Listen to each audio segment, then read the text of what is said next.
जय जगन्नाथ आसुची आउ एक लघुचाप 10 रु बढ़ वर्षा एवं 13-14 तारिख बेलू केन्द्रीय तथा उत्तर बंगोपसागर में एक लघुचाप सृष्टि होबार संभावना रही। यार अधिक प्रभाव दक्षिण ओडिशा पड़ो जमीक मालकानगिरी और कोरापुटे सबुठू अधिक वर्षा आशंका रही बेले मयूरभंज केउझर रायगड़ा गजपति और नवरंगपुर जिले में प्रबल अति प्रबल वर्षा हो पारे। ओडिशा उपरे मौसुमी ट्रफ सहित बंगोपसागर में एक घूर्णिबलय रही प्रभाव राज्य में विभिन्न स्थान में वर्षा लगी रहिबो। 13 तारिख जाए राज्य में विभिन्न स्थान में प्रबल वर्षा संभावना थिबा पूर्वानुमान करिछि आंचलिक पाणीपाग विज्ञान केन्द्र। तेबे आज बिजुली घड़घड़ी सारा राज्य को दि जाइछि येलो वार्निंग।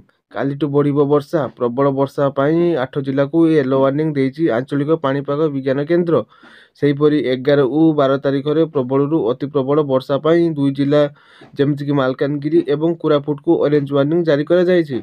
दर्शक बंधु आपण माने केउ जिलार वीडियो देखुछन्ती कमेंट माध्यम निश्चित कहिबे एवं चैनल को सब्सक्राइब करदेवे नोटिफिकेशन बेल को दबाई ऑलवेज सिलेक्ट करदेवे। रहुछि धन्यवाद।